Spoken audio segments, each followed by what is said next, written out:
Magia divina, el mundo de lo sobrenatural.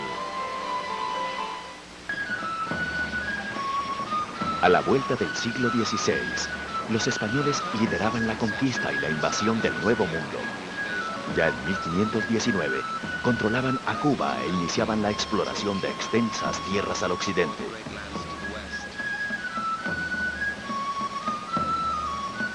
El encargado de liderar la conquista fue Hernán Cortés.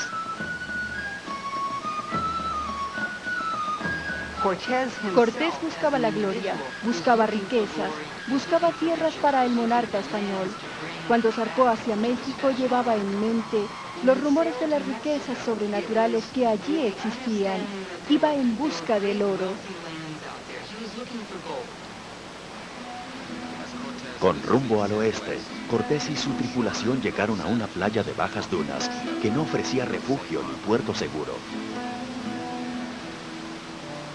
Al norte, por encima del Golfo de México, hallaron un promontorio con una pequeña bahía a sotavento, el refugio que necesitaban.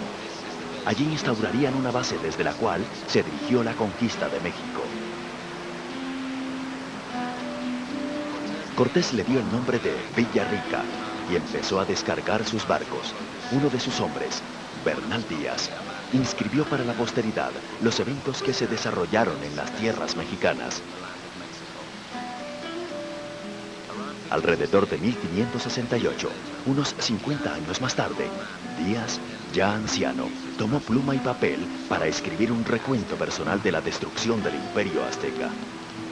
Cuando hallamos Villarrica, Cortés ordenó el desembarco de hombres y bestias, de cañones y cañoneros en posición defensiva alrededor de las dunas.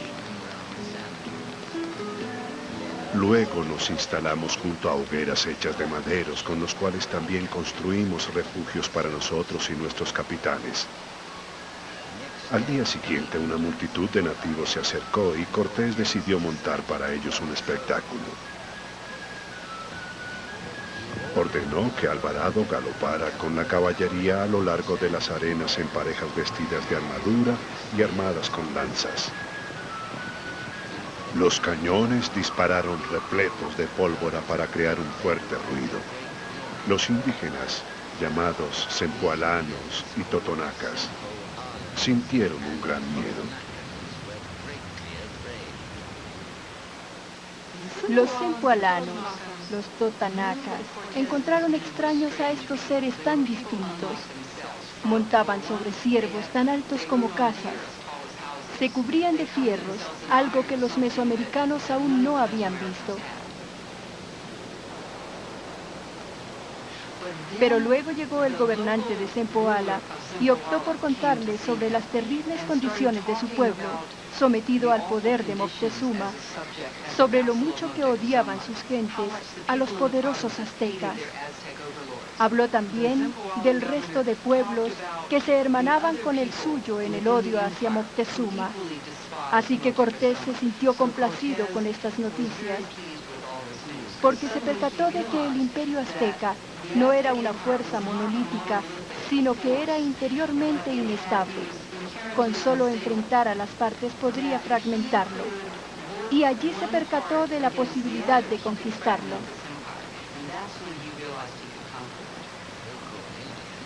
Los nativos creían que éramos su dios emplumado, regresando del mar, y nos imploraron protección frente al imperio azteca.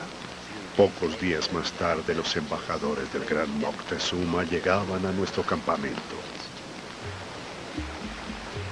Traían muchas ofrendas de oro, hermosas y ricamente trabajadas. Un espectáculo maravilloso. Cortés lo recibió todo con una sonrisa graciosa y les entregó cuentas de vidrio a cambio. Uno de los embajadores estaba asombrado por un casco oxidado. Dijo que su amo Moctezuma desearía ver el casco. Cortés accedió con la condición de que a cambio se lo enviara de vuelta repleto de granos de oro. Pero Moctezuma envió una ofrenda más. Allí, frente a nosotros, sacrificaron a un chico. Abrieron su pecho y nos ofrecieron su sangre y su corazón. Asombrados nos miramos. Nunca habíamos visto ni oído de cosa semejante. Más adelante, sacerdotes cargados de incienso nos untaron del mismo perfume con que rodeaban a sus abominables ídolos. Eso no podíamos permitirlo. Estábamos demasiado perturbados por el espectáculo del niño, indignados con su crueldad.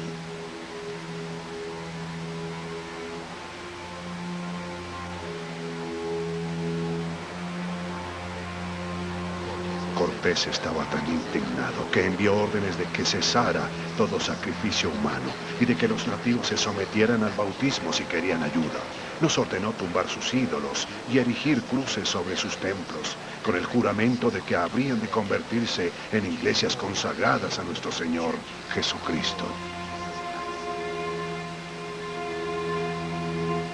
Por ende, la conquista de México se mostró ante la historia como una cruzada para borrar la idolatría y el sacrificio humano. Tanto los españoles como los aztecas reconocieron, sin embargo, similitudes entre sus religiones pasado un tiempo. Al principio nos sentíamos agobiados con la profanación de nuestros templos y temíamos con angustia que nuestro mundo hubiera llegado a su fin. Pero pronto entendimos que muchas de las cosas que pregonaban los nuevos dioses eran similares a nuestras creencias.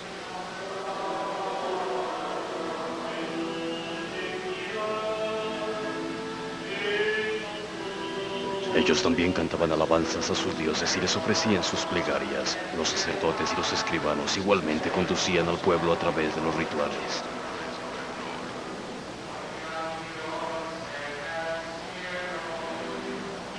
Creían también que el corazón era una esencia divina y lo encerraban en oro.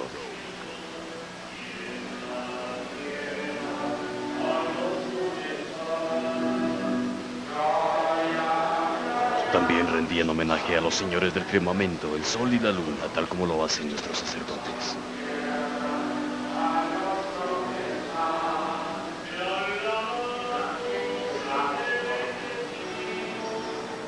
Intentaron persuadirnos de que bebiéramos de la sangre de su Salvador Jesús y de que comiéramos de su cuerpo.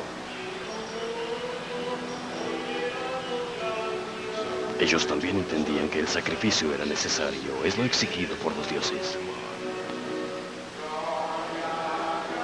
Decían que su Dios Jesús se había sacrificado para que el mundo no cayera en desgracia y que también Él murió luego de una tortura cruel y un corte en su pecho.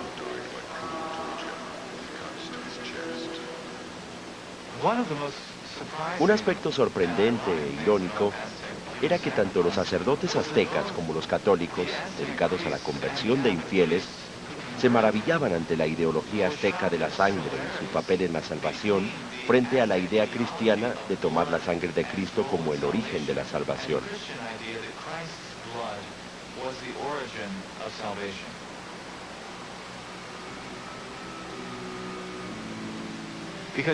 Porque si usted vio la imagen de los palpitantes corazones de las víctimas aztecas, debió encontrar un paralelo con el Sagrado Corazón de Jesús. Y este concepto de que la sangre de la víctima era un constante fertilizante del sistema político y natural fue algo que impactó tanto a los sacerdotes aztecas como a los cristianos. También notaron que las estaciones del Vía Crucis se asemejaban de alguna manera a los rituales de agonía a los que se veían sometidas algunas víctimas. Las tribus mexicanas de la costa entendieron con rapidez que los españoles no eran tan extraños como creían. Además, vieron en ellos la posibilidad de librarse del yugo de los aztecas. Entregamos nuestras hijas a los españoles para que se convirtieran en nuestros hermanos. Enviamos a nuestros hijos a colaborar para la conquista de nuestros opresores, los aztecas. Los españoles y los indígenas se dirigieron aliados hacia el interior, a través de las montañas al oeste, en busca de la fabulosa ciudad de Tenochtitlán. La meta estaba a más de 750 kilómetros de distancia, atravesando dos cadenas montañosas en tierras no vistas antes por ningún hombre blanco.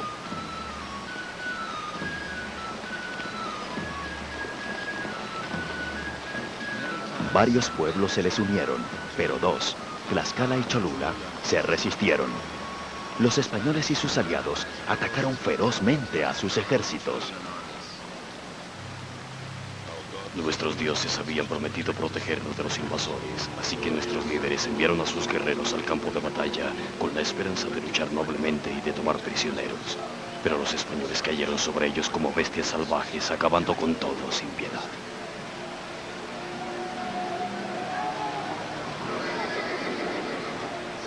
Los españoles, cubiertos de hierro y armados poderosamente, hacían mucho ruido en la batalla y no atacaban.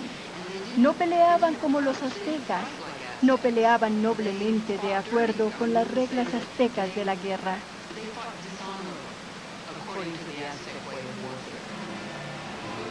No podían hacer nada contra nuestras armas. Por lo menos 10,000 de ellos murieron en Tlaxcala y Cholula.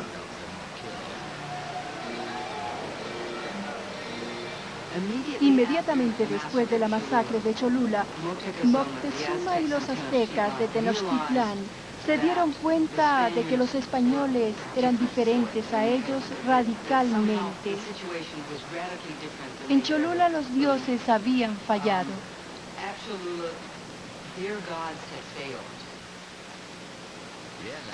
Convencido de que no había manera de detenernos, Moctezuma salió al encuentro de Cortés. Colocó guirnaldas alrededor de su cuello y lo trató como a un dios.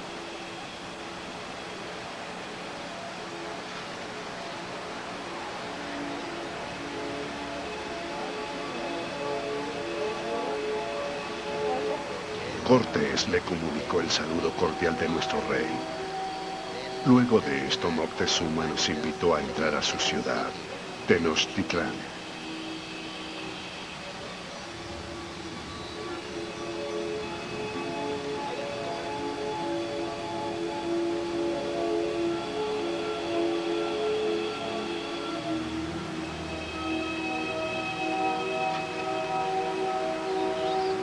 Cuando presenciamos aquella gran ciudad y sus pueblos, totalmente construidos sobre el agua, y otras grandes ciudades construidas sobre tierra firme, y el grande y pulido camino que llevaba a la ciudad, nos quedamos sin respiración. Las ciudades, sus pirámides, sus edificaciones sobre el agua, todo parecía un espejismo.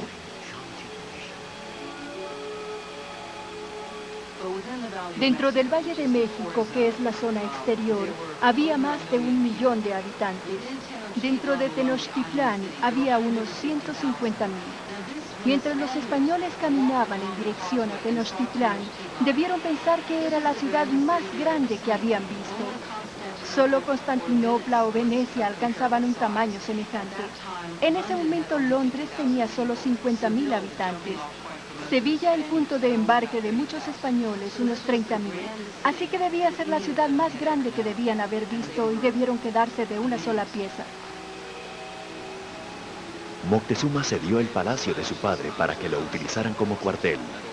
También ordenó a sus ciudadanos que les obsequiaran con alimentos y oro. Los españoles se establecieron en la ciudad como huéspedes de Moctezuma, pero estuvieron siempre a la defensiva. Magia divina, el mundo de lo sobrenatural.